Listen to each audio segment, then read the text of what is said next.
unboxing today. Video game review. First video game. Legends of Amalur, The Reckoning. Very dope. Very long. Very cool. A lot of fun. If you're into RPGs, which are role-playing games, excuse me, it's incredible. Really long. Really long. It has at least 4 online patches that I'm aware of too, so you can get just months worth of play out of this game. And then when you're finished and you want more, you can go online and download patches that add like 10 levels per patch. So it's like another 30-40 levels plus available online after you're done beating the game. So it's pretty great. I've been playing it now for about a year. I mean, it's just crazy long. And I've, of course, beaten it a couple times.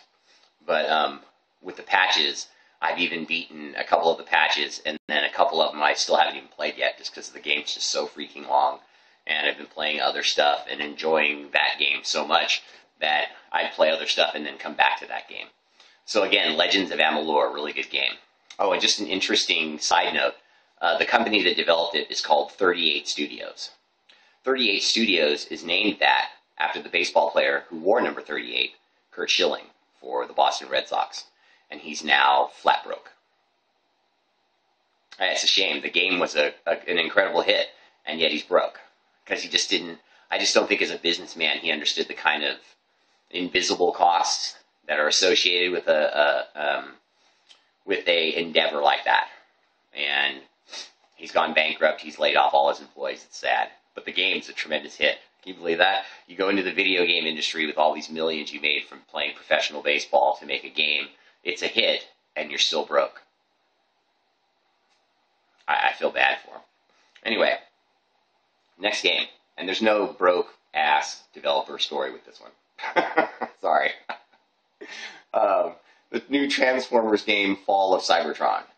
Also, sick. Now, it's sick if you're a huge Transformers fan, and I happen to be a massively nerdy Transformers fan. And I mean, I had them all. I don't anymore because I'm grown now. Well, that's the excuse I use, because I would continue buying them if I thought my wife wouldn't start laughing at me, which she would. But I love Transformers. There is no growing up. To me, there's just getting older.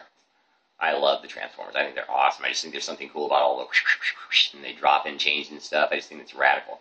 But for those of you who know about video gaming, I have a side note that's not cool. It's linear. It's very, very linear. I mean, very linear.